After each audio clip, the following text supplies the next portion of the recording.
ओम मुनित्रयं नमस्कृत्य तदुक्तिः परिभाव्य च वैयाकरणसिद्धान्तकौमुदीयं विरच्यते। सर्वेभ्यः श्रोतृभ्यः नमः।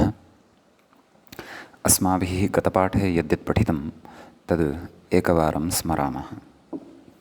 वयं वैयाकरणसिद्धान्तकौमुदी इत्याख्यस्य ग्रन्थस्य तत्र अच्सन्धिप्रकरणे भवामः। अस्य प्रकरणस्य अस्माभिः 20 पाठः गतपाठः कृतः। तस्मिंश्च पाठे तत्र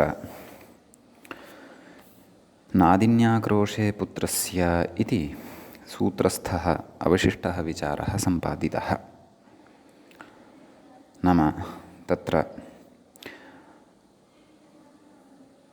हरदत्तस्य मतमादाय, नाम स्त्रियामेव अस्य उदाहरणं सम्भवति, अतः तत्र आदिनि इति ञन्तस्य निर्देशः सूत्रे कृतः। नाम स्त्रीप्रत्ययः भवति ङी, तदन्तस्य सूत्रे निर्देशः कृतः। अतः किञ्च माधवोऽप्येवम् अग्रे उक्तं, नाम हरदत्तः अपि एवं कथयति, माधवः अपि एवं कथयति इत्यर्थः। तदुत्तरम् अस्माभिः प्रत्युदाहरणं तत्र दृष्टं। नाम आक्रोशे किं, नाम आक्रोशे गम्यमाने एव अयं द्वित्वनिषेधः। यत्र तु आक्रोशः गम्यमानः नास्ति तत्र तु द्वित्वं भवति। अतः पुत्रादिनी सर्पिणी इति रूपं भवति, तत्र द्वित्वं भवति इति। तदनन्तरम् अस्माभिः वार्तिकं पठितं। तत्परे च अर्थात् नाम तत्र आदिनिशब्दः परः यस्मात् सः तत्परः। तादृश आदिनिशब्दपरके पुत्रशब्दे च परतः पुत्रशब्दस्य यः अवयवः भवति, यररूपः, तस्य द्वित्वं न भवति। नाम पुत्रादिनी इति सर्वम् अपि समस्तपदं यदा कस्माच्चित् पुत्र इति शब्दात् परतः भवति, नाम पुत्रस्य ये पुत्राः तेषामपि पुत्राणाम् एषा आदिनी इति एतादृशविवक्षायां यत्र यस्मिन् समस्तपदे आहत्य पुत्रद्वयं भवति, तत्र प्रथमस्य पुत्रशब्दस्य तत्र यरः द्वित्वस्य निषेधः उच्यते। यरः न द्वित्वम् इति उच्यते। सूत्रेण तु प्राप्तिः न भवति, मध्ये पुत्रशब्दस्य व्यवधानेन इति अस्य वार्तिकस्य विशेषः पठितः। तदनन्तरं वाहतजग्धयोः इति वार्तिकं पठितं। नाम हत इति क्तान्ते परतः, जग्ध इति क्तान्ते परतश्च पुत्रशब्दस्य विकल्पेन द्वित्वं भवति। तत्र नियमार्थम् इदं वार्तिकम् इत्यपि अस्माभिः पठितं। नाम क्तान्तेषु यदि परतः भवेत् तर्हि हत जग्ध इत्येतत् शब्दद्वयमेव परतः भवेत्, एवं खलु। अपि च तत्र हतजग्धयोः आक्रोशे एव च अत्र द्वित्वं विकल्पेन भवेत्, नान्यथा इति अस्माभिः पठितम्। तदनन्तरम् अग्रिमं सूत्रम् अस्माभिः पठितं। त्रिप्रभृतिषु शाकटायनस्य इति। नाम त्रयादिषु वर्णेषु संयुक्तेषु वा द्वित्वं भवति इति तस्य अर्थः दृष्टः। इन्द्रः, इन्द्रः, राष्ट्रं, राष्ट्रम् इत्यादीनि उदाहरणानि साधितानि। तदनन्तरं सर्वत्र शाकल्यस्य इति सूत्रं पठितम्। सर्वत्रापि यत्र यत्र एतावता द्वित्वम् उक्तं तद्द्वित्वं न भवति इति तत्र द्वित्वं न इत्युच्यते। अतः अर्कः, ब्रह्म इत्यादिषु द्वित्वं न भवति शाकल्याचार्यमते। एवं किल। ततः परं तत्र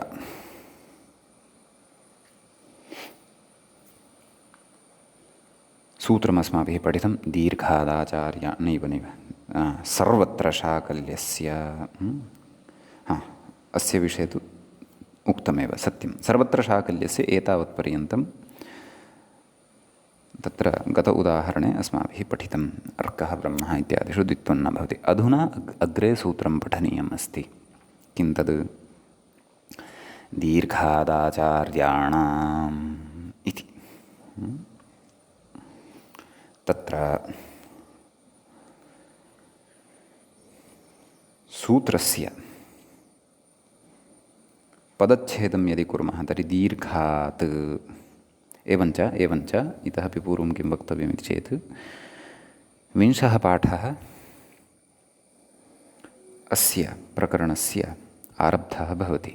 गतपाठः 19 पाठः आसीत्, तत्र अवधानं कुर्मः।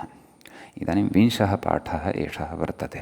अस्तु, एवञ्च दीर्घादाचार्याणाम् इति सूत्रम् अस्माभिः आरब्धमेव वर्तते। तत्र दीर्घात् इति पञ्चमी विभक्तेः एकवचनं भवति। आचार्याणाम् इति षष्ठी विभक्तेः एकवचनं भवति इति वयं जानीमः। ततश्च अस्य सूत्रस्य अर्थः अस्माभिः कर्तव्यः वर्तते। स च अर्थः अत्र कस्य पदस्य अनुवर्तनम् इत्यादि सर्वं विचार्य एव भवितुम् अर्हति। अत्र न इति अनुवर्तते। व्याख्यातारं पश्यन्तु, नेत्यनुवर्तते। कुतः न इत्यस्य अनुवर्तनं? कुतः? न पदान्ताट्टोरणाम् इति वा? नैव, नादिन्याक्रोशे पुत्रस्य इति अस्ति एव खलु, सद्यः एव पठितं खलु, न आदिन्याम् इति। तदनन्तरं तत्र संहितायाम् इत्यपि अधिकारः वर्तते। द्वे अचोरहाभ्यां द्वे इत्यस्मात् द्वे इत्यनुवर्तते। व्याख्याता अग्रे कथयति, यत्र यत्र द्वित्वं विहितं तत्र तत्र शाकल्यस्य ऋषेः मते नैव एतत्तु पठितम्। अग्रे आगच्छन्तु व्याख्यायां दीर्घादाचार्याणां तत्रापि सत्यं, तत्रापि कथयति खलु नेत्यनुवर्तते। नाम गतसूत्रे यथा न इत्यस्य अनुवर्तनं तद्वद् अत्रापि इत्यर्थः। अस्तु, नेत्यनुवर्तते। सूत्रस्य अर्थं पश्यन्तु। दीर्घात् परस्य यरः द्वित्वं, नाम दीर्घस्वरः अस्माभिः ज्ञायते एव कः वर्तते, तस्मात् परस्य यरः द्वित्वं केषाञ्चित् आचार्याणां मते न भवति। केचन आचार्याः वर्तन्ते, तेषां मते अस्य द्वित्वं न भवति इति। केषाञ्चन आचार्याणां मते एव इदं, मतान्तरे तु भवति।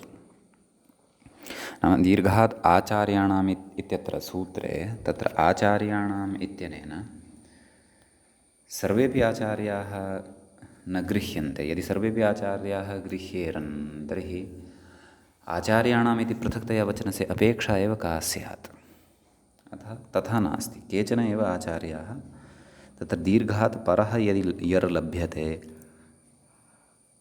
तस्य द्वित्वं न भवति इति कथयन्ति। मतान्तरे तु भवति इति कथयति व्याख्याता। अग्रे अनचि च इति वाग्रहणम् अनुवर्तते। अस्तु, अग्रे कः विचारः व्याख्यायां तत्पश्चात् पश्यामः। उपरि उदाहरणं यदस्ति दत्तं तत् पश्यामः। दात्रं पात्रम्, यत्र दीर्घात् परः वर्तते यकारः कः? तकारः। उभयत्रापि दात्रम् इत्यत्रापि तकारस्य यर्त्वेन परिगणनं भविष्यति। पात्रम् इत्यत्रापि यर् भूतः तकारः एव। समीचीनम्। अतः तस्य तत्र द्वित्वं न भवति केषाञ्चन आचार्याणां मते। पक्षे तु द्वित्वं निर्बाधं भवितुमर्हति अपरेषाम् आचार्याणां मते इति। अत्र कश्चन विशेषः व्याख्यायाम् उच्यमानः वर्तते, सः द्रष्टव्यः अस्ति। किं कथयति पश्यन्तु। अनचि च इति वाग्रहणम् अनुवर्तते इति नाज्झलौ इति सूत्रे कैयटः इति।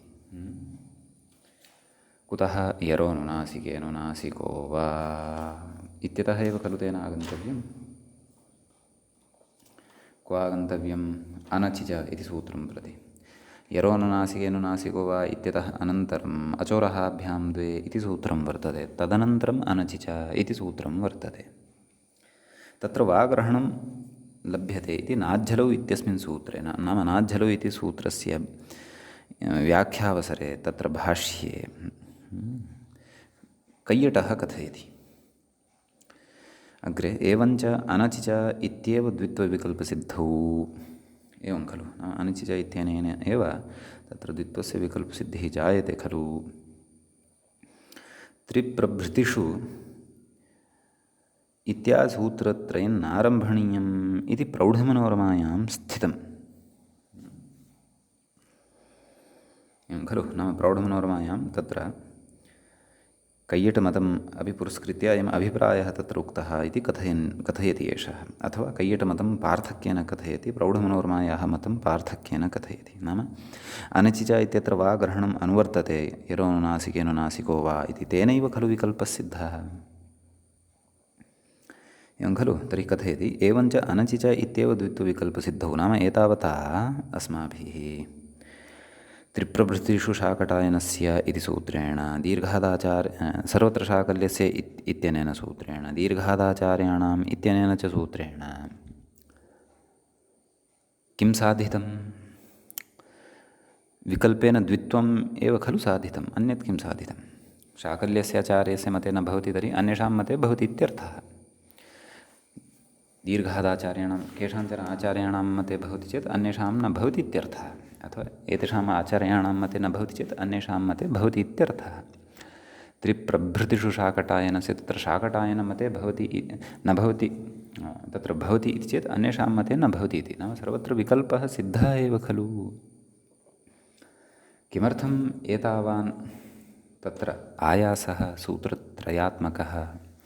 अनचि च इत्यत्रैव खलु वा इत्यस्य अनुवर्तनं भवति। अतः तेनैव अत्र सर्वत्रापि तेन प्राप्यमाणस्य द्वित्वस्यैव खलु अत्र सर्वत्रापि अस्माभिः व्यवस्था पठिता। अतः तेनैव अत्र द्वित्वे सिद्धे द्वित्वस्य विकल्पे सिद्धे सर्वत्रापि एतत् सूत्रत्रयं न कर्तव्यं, नारम्भणीयं, नाम अपेक्षा एव नास्ति इति प्रौढमनोरमाख्ये ग्रन्थे भट्टोजिदीक्षितः ऋषिम् उपदिशन् कथयति। तत्तु अन्यैः नाङ्गीक्रियते, दूष्यते च। यथा कथयति अग्रे, किं कथयति? एतत् सूत्रत्रयविरोधात् अनचि च इत्यत्र वाग्रहणं नानुवर्त्यम् इति उक्तं प्रतिभाति इति व्याख्यातुः मतं।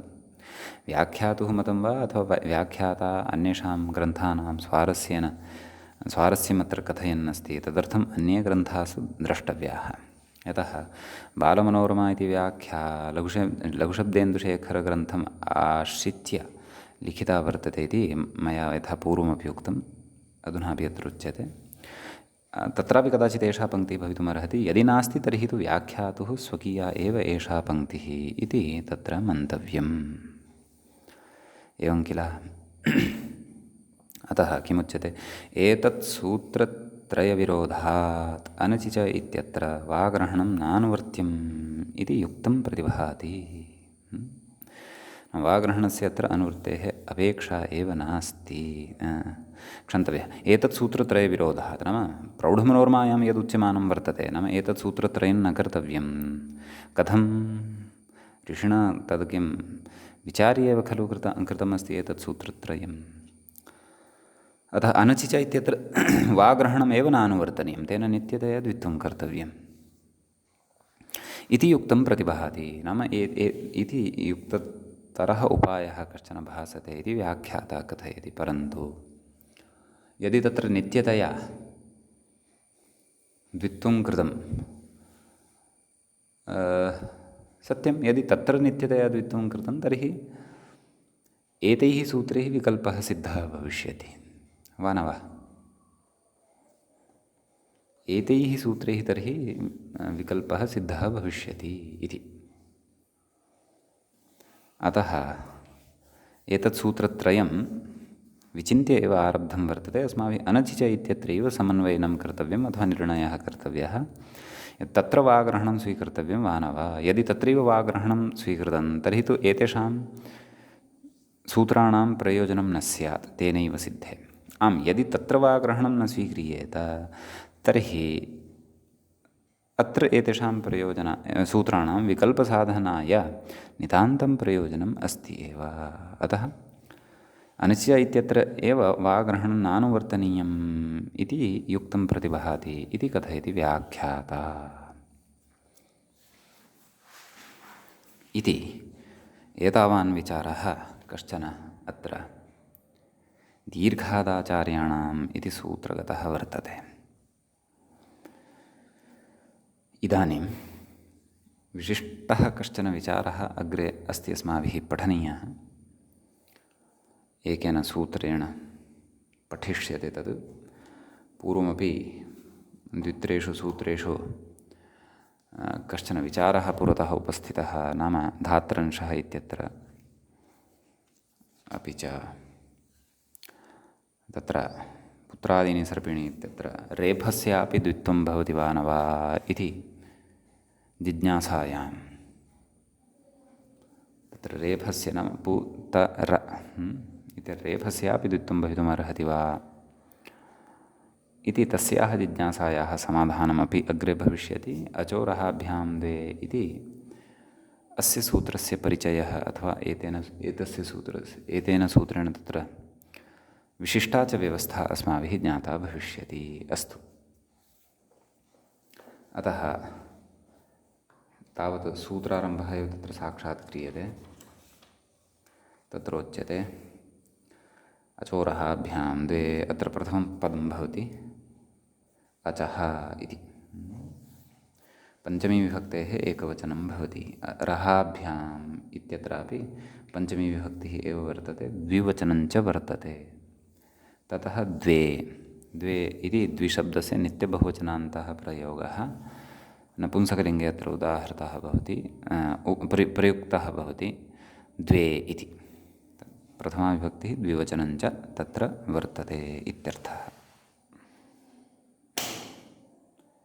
एवं खलु। ततः अचोरहाभ्यां द्वे इत्यत्र तद् यरोनुनासिकेनुनासिको वा इत्यस्मात् सूत्रात् यरः इति अनुवर्तते। द्वे तु अत्र एव वर्तते। अपि च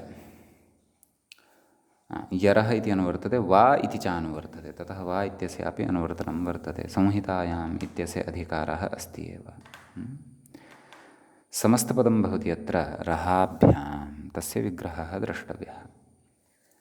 तत्र रश्च हश्च रहौ एवं रीत्या विगृह्यते। ताभ्यां रहाभ्याम् एवं रश्च हश्च रहौ ताभ्यां रहाभ्यां, नाम रहाभ्याम् इत्यनेन रेफः हकारश्च विवक्षितः, ततः पञ्चमी अस्ति इत्यर्थः। भवतु, व्याख्याता किं कथयति तत् पश्यामः। यरोनुनासिकः इत्यतः यरः इति षष्ठ्यन्तं, वेति चानुवर्तते। अस्तु, तद्विषये चर्चा कृता एव। अग्रे किं कथयति तत् पश्यामः। अग्रे कथयति अचः इति दिग्योगे पञ्चमी भवति इति। दिग्योगपञ्चमी नाम तदेव यत्र वयम् एवं शृणुमः यत् अस्मात् परस्य, परशब्दः यत्र उपस्थितः भवति नाम, अथवा तदेव तस्मादित्युत्तरस्य इत्यत्र परिभाषापठनवेलायां या व्यवस्था अस्माभिः ज्ञाता, सा व्यवस्था यत्र उपस्थिता भवति, सा व्यवस्था तत्र या पञ्चमी श्रूयते, तत्र या पञ्चमी विधीयते, सा पञ्चमी दिग्योगपञ्चमी इत्युच्यते। नाम दिग्वाचकः यः शब्दः वर्तते तद्योगे विहिता एषा पञ्चमी भवति। पर इति शब्दः यः वर्तते सः अपि पूर्वापेक्षया परत्वेन व्यवह्रियमाणः कश्चन दिग्योगविशेषः एव शब्दः वर्तते। अतः दिग्योगपञ्चमी एषा इत्युच्यते। दिग्योगपञ्चम्याः विधायकं सूत्रं तु वयं कारकप्रकरणे विस्तरेण पठिष्यामः। महदेव तत्र शास्त्रार्थोऽपि वर्तते, महानेव। तत्र अन्यारादितरर्थे दिक्शब्दान् चूत्रपदाजा हि युक्ते इति किञ्चन सूत्रं तेन सूत्रेण तस्य नाम दिक्शब्दयोगे तत्र पञ्चमी विभक्तिः विधीयते। अस्तु, अतः कथयति अग्रे अचः इति दिग्योगे पञ्चमी पराभ्याम् इति शेषः।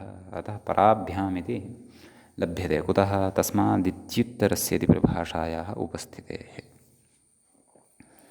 एवं खलु।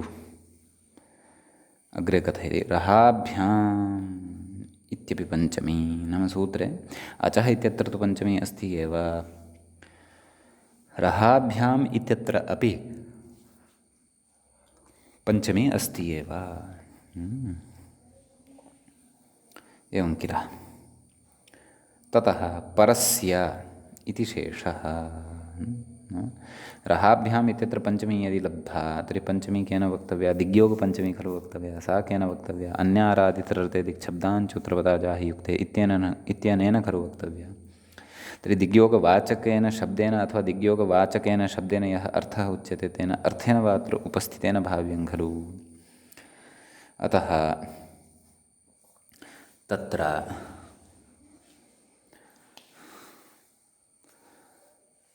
परस्य इति शेषः इति कथयति। परशब्दः दिग्वाचकः, नाम पूर्वापेक्षया यः परः वर्तते सः तत्र परस्मै यः प्रयुज्यमानः शब्दः पर इति सः दिग्योगवाचकः शब्दः भवति। अतः अत्रापि दिग्योगपञ्चमी इत्येव चिन्तनीयं। क्व रहाभ्याम् इत्यत्र समीचीनम्। तदाह किमाह अचः पराभ्याम् इत्यादिना सूत्रार्थः मूले उक्तः। किमुक्तम्? तदेव अचः पराभ्यां रेफः हकाराभ्यां परस्य यरो द्वे वा स्तः इति सूत्रार्थः क्रियते। नाम सर्वादौ अत्र कः अपेक्षितः? अच् अपेक्षितः। अचः पराभ्यां नाम अचः परतः कौ अपेक्ष्येते अथवा कयोः तत्र क्रमशः वर्णयोः तत्र भवनम् अथवा अस्तित्वं भवतु। नाम अचः परात् अथवा रेफः भवतु अथवा हकारः भवतु इत्यर्थः। एवं किल।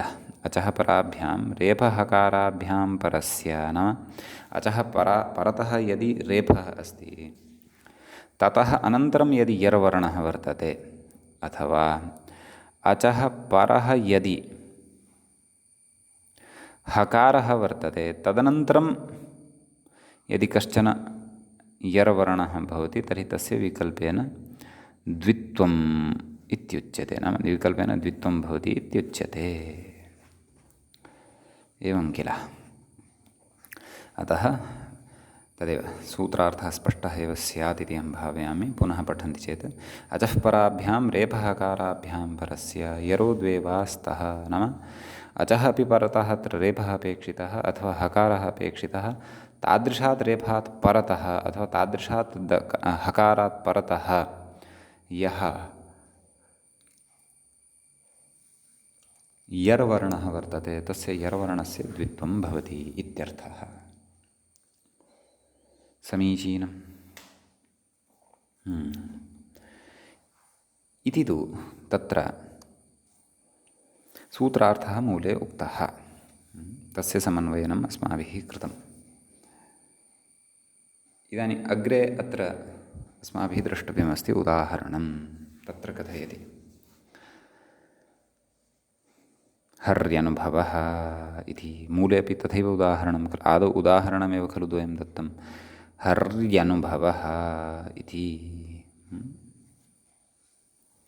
तर्हि तत्र पदस्य विषये इतोपि कथयन् अग्रे कथयति हरेः अनुभवः इति विग्रहः इति। पर्यभवन् इत्यस्य कः अर्थः? हरेः अनुभवः अथवा प्रकारान्तरेण कथं विग्रहः प्रदर्श्यमानः वर्तते? हरिः अनुभवः इति स्थिते नैव विग्रहः एवमेव सम्भवति। अथवा हरिः अनुभवः यस्य एवं रीत्या वा बहुव्रीहौ अपि साधयितुं शक्यते, परन्तु हरेः अनुभवः तत्र हर्यनुभवः इत्येवमेव अत्र विगृहीतं वर्तते व्याख्यात्रा। अस्तु, अतः तस्य प्रकारमेव आदाय वयं पुरतः गच्छामः। अग्रे कथयति, हरि अनुभव इति स्थिते, नाम एतावता तु अलौकिकविग्रहः समासः, नाम उदाहरणस्य अर्थः कः तावदेव उक्तं। ततः अग्रे उच्यते हरि अनुभव इति स्थिते, नाम हरि अनुभव इत्यस्यां स्थितौ रेफात् इकारस्य यण्। समीचीनं। रेफानन्तरं यः इकारः वर्तते तस्य इकारस्य स्थाने यण् इति भवति सन्धिवर्णः, एवं खलु। तर्हि इकारस्य स्थाने यकारः आगच्छति, ह र य अनुभवः इति सिद्ध्यति वा न वा? तस्य द्वित्वं, तस्य कस्य द्वित्वं?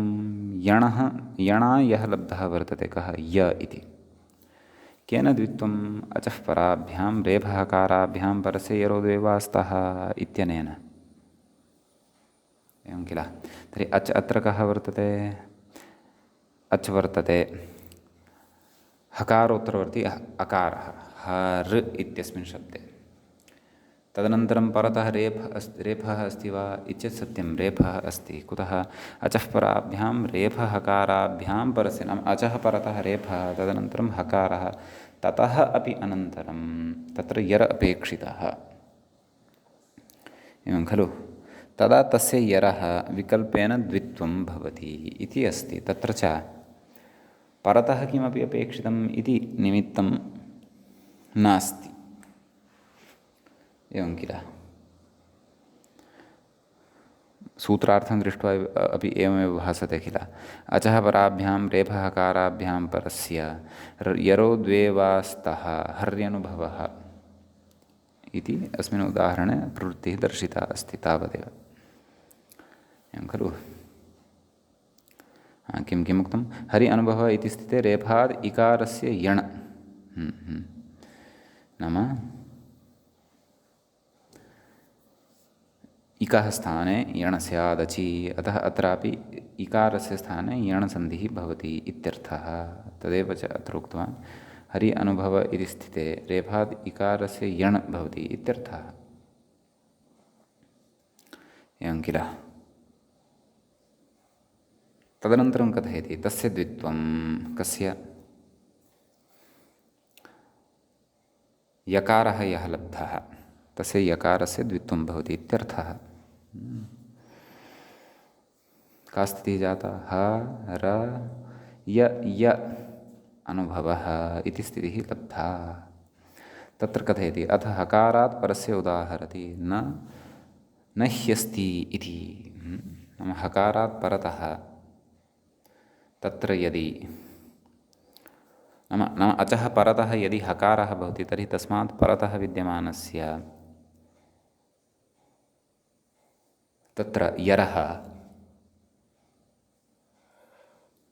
द्वित्वं विकल्पेन भवति इत्यर्थः, एवं खलु। तर्हि न हि अस्ति, अत्रापि पूर्ववदेव हि इत्यत्र यः इकारः वर्तते तस्य स्थाने यण् य इति आयाति, न ह य अस्ति इति। तदनन्तरम् अस्य यकारस्य द्वित्वम्, एवं किल।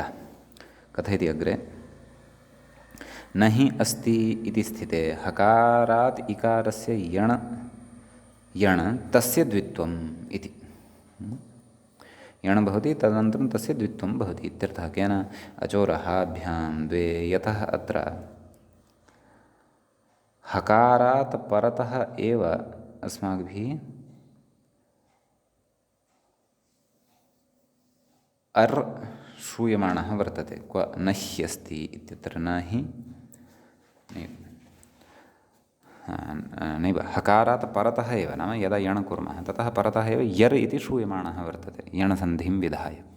अतः न ह य अस्ति इति स्थितिः खलु जायते। यरः द्वित्वं विधाय, न ह य य अस्ति इति।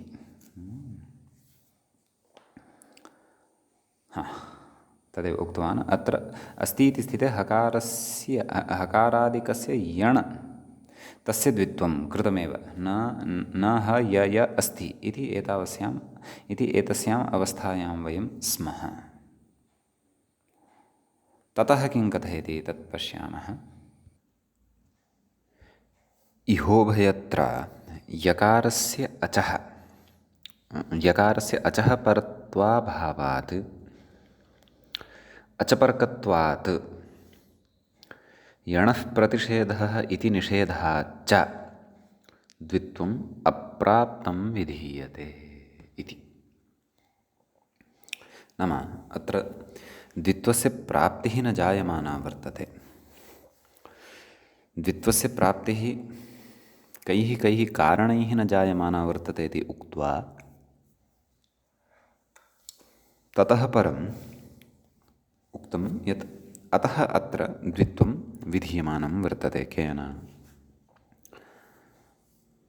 अचोरहाभ्यां द्वे इत्यनेन। कथयति इह प्रथमं कारणं किं कथितम्? इह उभयत्र यकारस्य अचः परत्वाभावात् इति। नाम नह्यस्ति, हर्यनुभवः नह्यस्ति इत्यत्र उभयत्रापि हरि अनुभवः न हि अस्ति। हरि इत्यत्र इकारस्य यणादेशः हरय अनुभवः, एवं खलु। न ह्यस्ति इत्यत्र न ह य अस्ति इति। अत्र यः यणादेशानन्तरं लब्धः वर्तते यकारः, सः यकारः अचः परः नास्ति। यथा सूधय उपास्यः इत्यत्र तत्र विद्यमानः यकारः तत्र सूधय तत्र विद्यमानः धकारः यः, सः धकारः अचः परः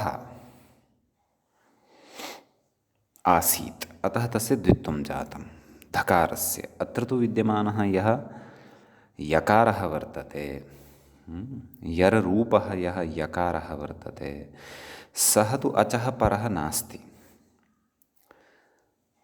न ह य अस्ति। अपि च प्रथमम् उदाहरणं किं? हर् य अनुभवः। अत्र रेफात् परः अस्ति एषः यकारः,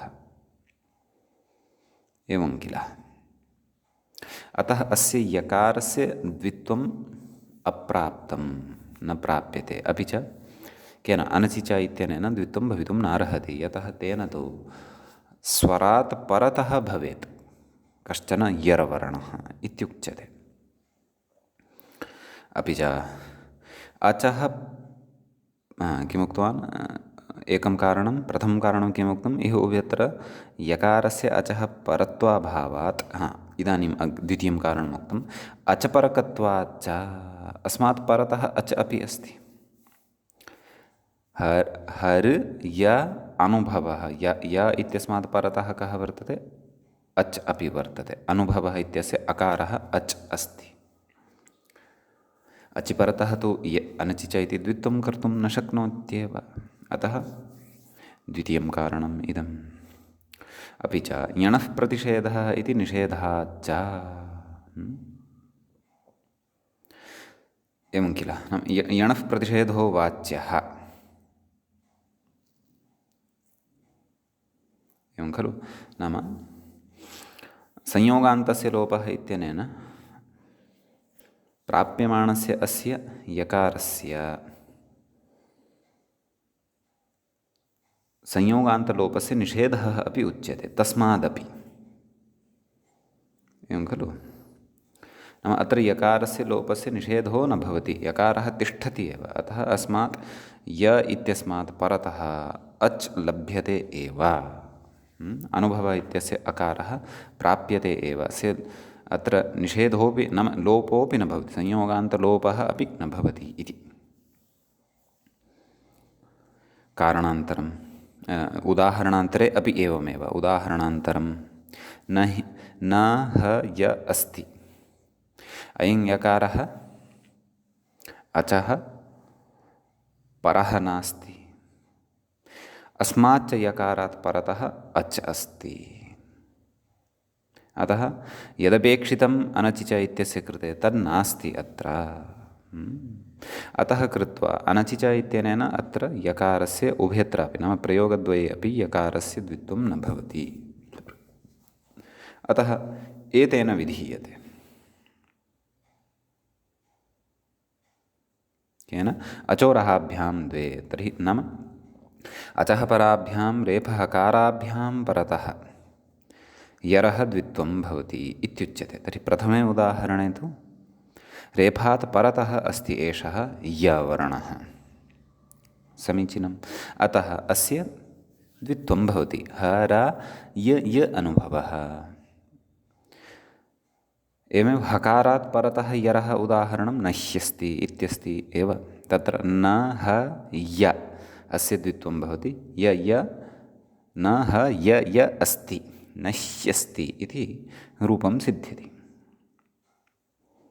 एवं खलु इति एतदर्थम् अस्य सूत्रस्य आरम्भः इति अभिप्रायः। तत्र अन्यानि अपि उदाहरणानि भवितुम् अर्हन्ति।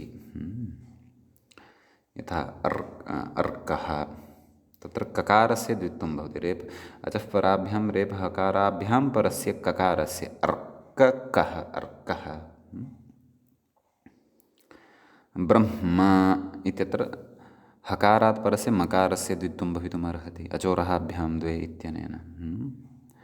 अपह्नुते तत्र अपह्नुते इत्यत्र हकारात् परतः नकारस्य द्वित्वं भवितुम् अर्हति अचोरहाभ्यां द्वे इत्यनेन। समीचीनम्। इति तु अस्य सूत्रस्य प्रयोजनम् उदाहरणानि च उक्तानि। इदानीम् अनयोः एव उदाहरणयोः तत्र शङ्क्यते किं नाम रेफस्य द्वित्वं भवितुम् अर्हति खलु। प्रथमतया अचः परः यः यर् वर्तते,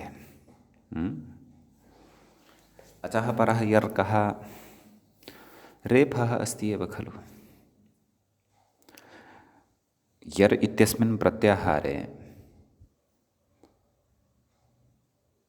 यरः नाम रेफस्य अन्तर्भावः भवति एव खलु। शश स र ततः अपि पूर्वं यवर ल हयवरट् इत्यस्य यकारात् खलु आरभ्यते यर् प्रत्याहारः।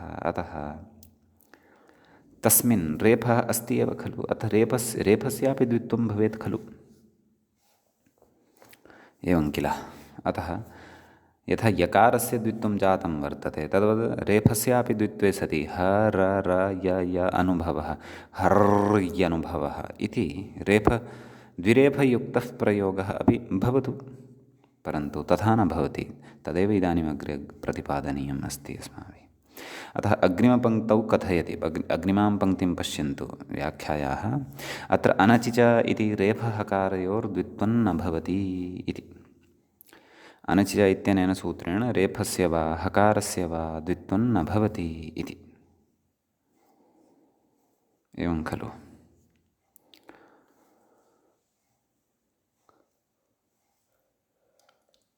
इदानीम् अत्र च समयः आगतः अस्ति यद् अस्माभिः पूर्वम् उक्तम् आसीत् नाम व्याख्यात्रा उक्तम् आसीत् यद् धात्रंशः इत्यत्र रेफस्य तत्र द्वित्वं न भवति इति वयम् अग्रे ज्ञास्यामः। पश्यन्तु धात्रंशः इत्यत्र किमुक्तवान् पूर्वं धात्रंश इति व्याख्यायामेव अत्र तकारस्य एव द्वित्वं न तु रेफस्य इति अनुपदमेव वक्ष्यते।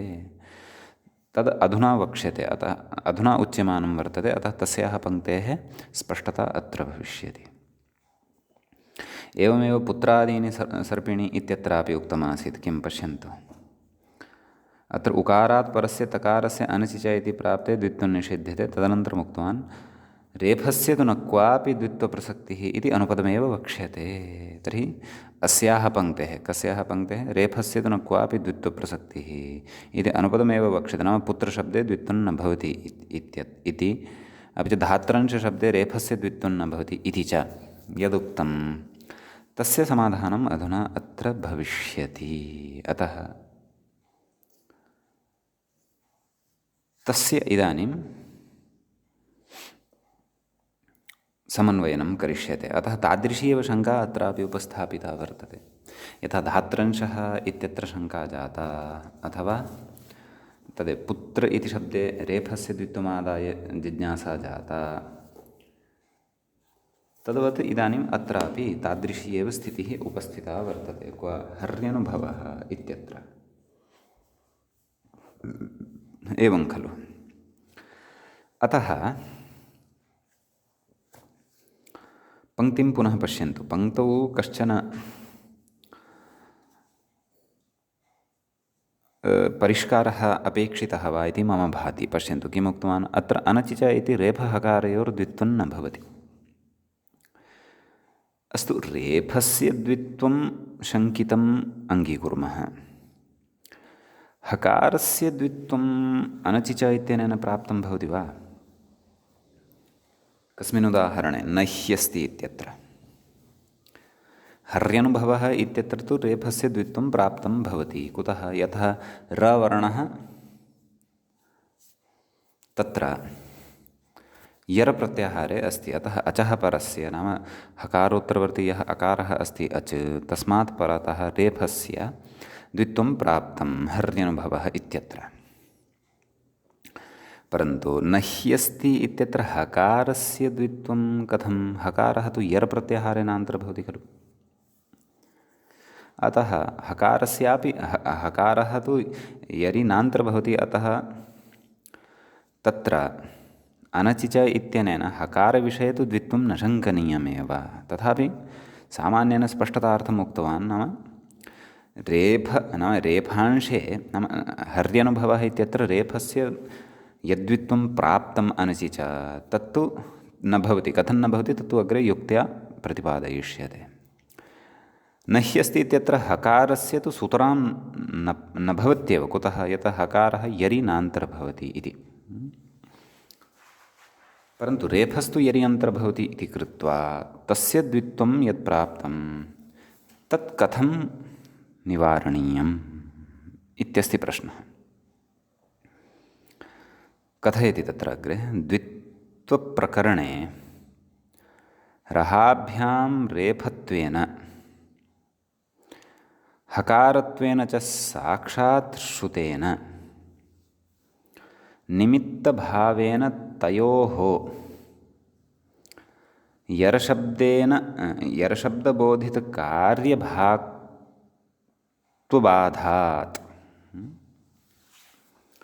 श्रुतानुमितयोः श्रुतं बलीयः इति न्यायात्। श्रुतानुमितयोः श्रुतसम्बन्धो बलवान् इति काचित् परिभाषा वर्तते। अस्यामेव पङ्क्तौ अत्र समाधानं वर्तते। आदौ एतत् पङ्क्तेः अनुसारं समन्वयनं करिष्यामि। तर्हि तदनन्तरम् एका अन्यापि परिभाषा वर्तते, यया परिभाषया अत्र रेफस्य द्वित्वं निवार्यते। समीचीनं। तत्र सा परिभाषा पश्चात् वक्ष्यते। परन्तु अत्र यया परिभाषया अस्माभिः कार्यं कर्तव्यं वर्तते, नाम एषा पङ्क्तिः अवगन्तव्या वर्तते, सा परिभाषा भवति श्रुतानुमितयोः श्रुतसम्बन्धो बलवान् इति परिभाषा भवति।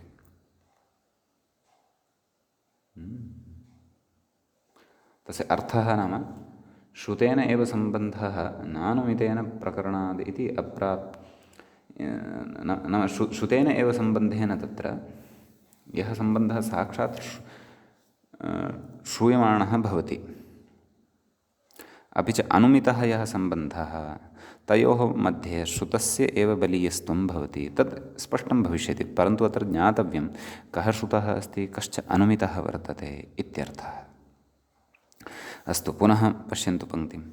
द्वित्वप्रकरणे रहाभ्याम् इति रेफत्वेन हकारत्वेन च साक्षात् श्रुतेन निमित्तभावेन इति। एवं किल न? अत्र साक्षात् निमित्तत्वेन, निमित्तभावेन नाम निमित्तत्वेन साक्षात् श्रवणं कयोः जातं वर्तते? रेफस्य हकारस्य च। एवं खलु? रेफस्य हकारस्य च नाम हर्यनुभवः इत्यादिषु अचः परः यः रेफः तस्मात् परः यः यर् तस्य द्वित्वं भवति। समीचीनं। न ह्यस्ति इत्यादिषु अचः परः यः हकारः तस्मात् परः यः यर् तस्य द्वित्वं भवति। अतः अत्र यरः द्वित्वाय यानि यानि निमित्तानि अत्र परिगणितानि तेषु साक्षात् श्रवणं रेफस्य हकारस्य च अस्ति। अचः अपि अस्ति एव, यतः अचः रहाभ्यां द्वे अच् अपि तत्र निमित्तरूपः अस्ति एव। यथा आदौ अच् अपेक्षितः, तदनन्तरं रेफो वा हकारः अपेक्षितः, तदनन्तरं यर् प्रत्याहारस्थः वर्णः अपेक्षितः। एवं किल? अतः प्रकृतिद्वित्वप्रकरणे रहाभ्यां रेफत्वेन हकारत्वेन च साक्षात् श्रुतेन, रहाभ्याम् इति पदेन तत्र साक्षात् रेफस्य अपि च हकारस्य अनयोः द्वयोः वर्णयोः साक्षात् श्रुतेन निमित्तभावेन, नाम निमित्तभावः अनयोः साक्षात् अत्र श्रूयमाणः वर्तते। नाम निमित्तत्वेन साक्षात् अनयोः तत्र श्रवणं जायमानं भवति। क्व? सूत्रे अचोरहाभ्यां द्वे इत्यत्र निमित्तभावेन तयोः यरशब्दबोधितकार्यभाक्त्वबाधात् अत्र अस्ति सर्वमपि समाधानं। तदहं सरलीकृत्य वदामि। नाम तयोः कयोः? रेफहकारयोः। रेफहकारौ अत्र कौ स्तः? निमित्तभूतौ स्तः। निमित्तं नाम कारणं स्तः। किमर्थं? किन्निमित्तं? नाम कस्य कृते कारणम् अस्ति अथवा कस्य विधेः कारणं स्तः इति चेत् यरः द्वित्वविधेः कारणं स्तः सूत्रानुरोधेन। एवं खलु? यतः अचः परतः रेफः यदि न स्यात् अथवा अचः परतः हकारः यदि न स्यात् तर्हि ततः परतः यरः द्वित्वं नैव भविष्यति। अतः इमौ द्वौ निमित्ततया अत्र आश्रीयेते। एवं खलु? अतः रेफत्वेन हकारत्वेन च साक्षात् श्रुतेन निमित्तभावेन तयोः रेफहकारयोः यरशब्दबोधितकार्यभाक्त्वबाधात्, नाम यरशब्दबोधितं यत् कार्यं वर्तते, यरशब्दबोधितं कार्यं किं वर्तते? द्वित्वं वर्तते। अथ द्वित्वरूपं यत् कार्यं वर्तते तत् भाक्त्वस्य बाधः भवति अत्र। नाम तत्र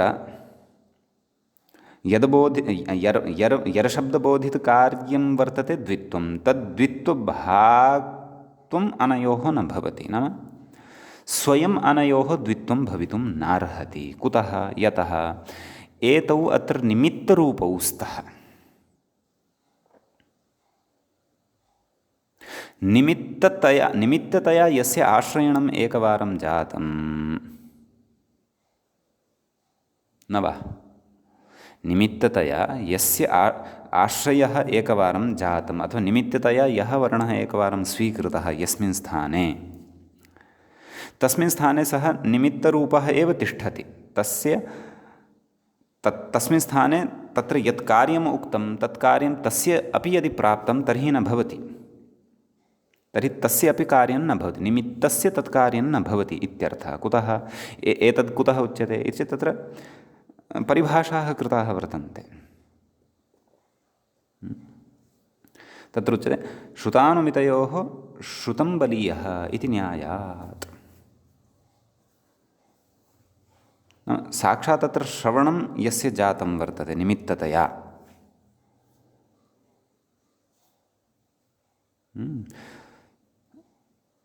सः वर्तते अत्र रेफः अपि च हकारः। एवं किल?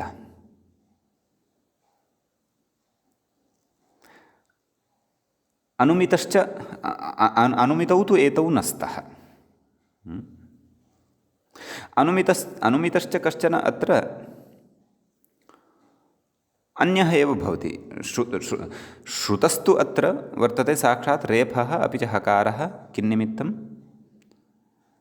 तत्र निमित्ततया ययोः आश्रयणं कृतं वर्तते, नाम यरः द्वित्वं कर्तुं ययोः आश्रयणं साक्षात् कृतं वर्तते। अतः तत्र परिभाषा भवति परिभाषेन्द्रशेखरे।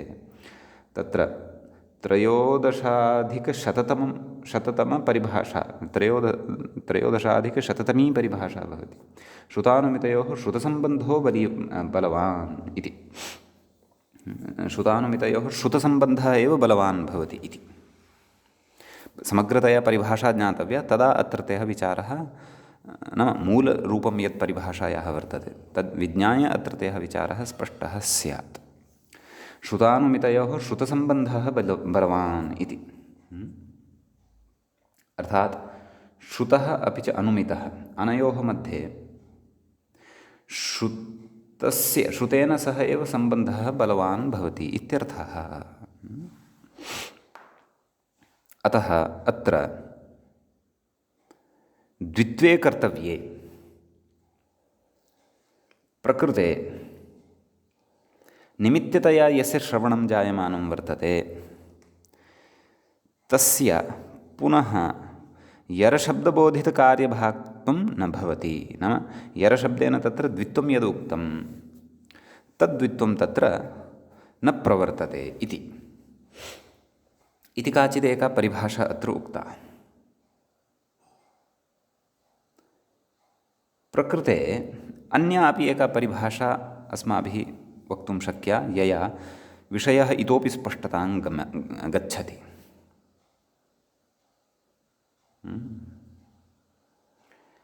सा परिभाषा भवति कार्यम् अनुभवन् हि कार्ये निमित्ततया नाश्रीयते इति काचित् परिभाषा भवति। तस्याः अर्थः वर्तते नाम किमपि पूर्वमेव निमित्ततया यः वर्णः वर्तते सः वर्णः पुनः कार्यान्तरस्य निमित्ततया आश्रितः न भवति। कार्यम् अनुभवन् हि कार्ये नाम स्थानी, स्थानम् अस्य अस्ति इति स्थानी। तत्र तस्यां परिभाषायां कार्ये इत्यनेन कार्यम् अस्य अस्ति इति कार्ये इत्यनेन स्थानी गृह्यते। इदानीं यदि कस्यापि स्थाने द्वित्वं कर्तव्यं तर्हि केनचन स्थानिना भाव्यं खलु। द्वित्वमपि एकविधः आदेशः वर्तते। अतः तत्र स्थानीयः वर्तते वर्णः। सः यदि पूर्वमेव कस्यचित् विध्यन्तरस्य विधाने निमित्ततया आश्रितः वर्तते तर्हि पुनः सः निमित्ततया कार्यान्तरस्य निमित्ततया नाश्रीयते इति। अथवा तस्यैव कार्यस्य कृते तस्य निमित्तत्वं न भवति इति। कार्यम् अनुभवन् हि कार्ये निमित्ततया नाश्रीयते। यथा अत्र प्रकृते एवम् अवगच्छन्तु। प्रकृते यरः द्वित्वं कर्तुं रेफः निमित्ततया आश्रितः अभूत्। एवं वा न वा? नाम तत्र हकारस्य यकारस्य य इति यः वर्तते यर् तस्य यरः द्वित्वं कर्तुं रेफः तत्र निमित्ततया आश्रितः नाम निमित्ततया स्वीकृतः। पुनः एषः निमित्ततया यः स्वीकृतः रेफः सः पुनः तत्र स्वयमपि द्वित्वं प्राप्तुं नार्हति। नाम क्वचित् कस्यचित् वर्णस्य कृते द्वित्वविधानस्य प्राप्तिं कारयन् एषः द्वित्वाय स्वयं निमित्तभूतः न भवितुम् अर्हति। अन्यस्य द्वित्वाय तु अयं रेफः निमित्तभूतः अस्ति एव, परन्तु स्वस्य तत्र द्वित्वाय एषः निमित्तभूतः न भवति इति। कार्यमनुभवन् हि कारी निमित्ततया नाश्रीयते। नाम अस्याः परिभाषायाः अनुसारं यन्निमित्तं भवति तत् कार्ये भवितुं नार्हति, यः कार्ये भवति तन्निमित्तं भवितुं नार्हति। तत्र हर्यनुभवः इत्यत्र यकारः वर्तते तत्र कार्ये, नाम तस्य कार्यम् अस्य अस्ति इति कार्ये, तस्य द्वित्वं क्रियते। तस्य कृते तस्य द्वित्वाय निमित्तं वर्तते रेफः। अतः एषः रेफः यः वर्तते सः रेफः पुनः कार्ये भवितुं नार्हति। निमित्तं कार्ये भवितुं नार्हति, कार्ये निमित्तं न भवितुम् अर्हति इति आशयः। कार्यमनुभवन् हि कार्ये निमित्ततया नाश्रीयते इत्यस्याः परिभाषायाः। एवं खलु तत्र भाष्ये अपि उक्तं किं नेमौ रहौ कारिणौ अपि च निमित्तं द्विर्वचनस्य। नाम एषः रेफः एषः हकारः च द्विर्वचनस्य कृते कारिणौ न स्तः, अपि तु निमित्तभूतौ स्तः इत्यर्थः। एवं खलु। नाम स्वयम् एते द्वित्वरूपस्य कार्यस्य कृते एतौ अर्हतः, नाम अर्हौ न भवितुम् अर्हतः। अभिप्रायः एषः एव आहत्य, नाम निमित्ततया यः एकवारम् आश्रितः सः पुनः कार्ये न भवति इति।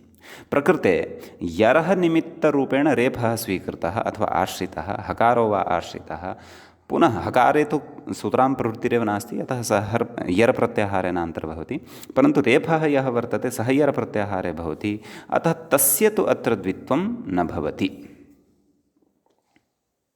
कुतः? निमित्ततया सः आश्रितः वर्तते, अतः। एवं किल। अतः तस्य द्वित्वम् अत्र न शङ्कनीयम् इति। अपि च या परिभाषा अत्र एतेन ध्वनिता, केन?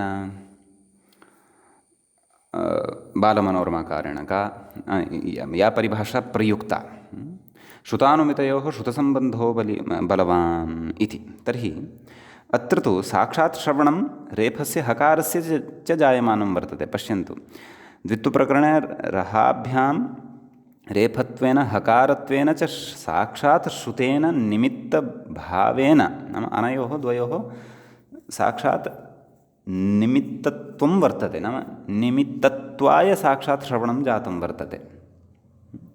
अतः श्रुतसम्बन्धो बलवान्, परिभाषा किं कथयति? श्रुतानुमितयोः श्रुतसम्बन्धो बलवान् इति। नाम निमित्तत्वे एव अनयोः श्रुतयोः बलीयस्त्वं वर्तते। पुनः तत्र कार्यत्वेन अनयोः बलीयस्त्वं न भवति। कार्यं नाम तत्र यर्त्वेन उभयोः अपि हकारस्य तु न भवत्येव, परन्तु रेफस्य तत्र द्वित्वं भवितुं नार्हति। नाम द्वित्वे कर्तव्ये यर्त्वेन तस्य परिगणनं न कर्तव्यम् इति अभिप्रायः। तदेव उक्तम् अग्रे, यरशब्दबोधितकार्यभाक्त्वबाधात्। नाम यरशब्देन बोध्यते यत् कार्यं, किं कार्यं? यद् यरशब्दमादाय वयं द्वित्वरूपं कार्यं स्वीकुर्मः, तद्भाक्त्वं, नाम तत्कार्यस्य भागित्वं, तत्कार्यभागित्वम् अथवा तत्कार्यभाक्त्वं वदामः खलु, एषः कार्यभाग् वर्तते। मा कश्चित् दुःखभाग् भवेत्, नाम दुःखस्य प्रापयिता न भवेत्, प्राप्तिकर्ता न भवेत्। तद्वत् अत्रापि तादृशस्य कार्यस्य प्राप्तिकर्तृत्वं यद्वर्तते तस्य बाधः जायते। श्रुतानुमितयोः श्रुतं बलीयः इति न्यायात्। श्रुतानुमितयोः श्रुतसम्बन्धः बलीयान् भवति, बलवान् भवति इति। तर्हि प्रकृते साक्षात् रेफ नाम अभिप्रायः स एव। रेफः यः उच्चारितः वर्तते, साक्षात् यः श्रूयमाणः वर्तते, निमित्ततया यः आश्रितः वर्तते, सः नाम निमित्तत्वे एव तस्य सम्बन्धस्य बलवत्ता भवति। पुनः कार्यत्वेन सः उपस्थितः भवितुं नार्हति, यः एकवारं निमित्ततया आश्रितः सः। अतः एव अत्र रेफस्य द्वित्वं न भवति इत्यर्थः। समीचीनम्। इदानीं पूर्वम् अस्माभिः द्वे पङ्क्ति ये पठिते तत्र पश्यामः, तत्र किं कथयति। एवं खलु।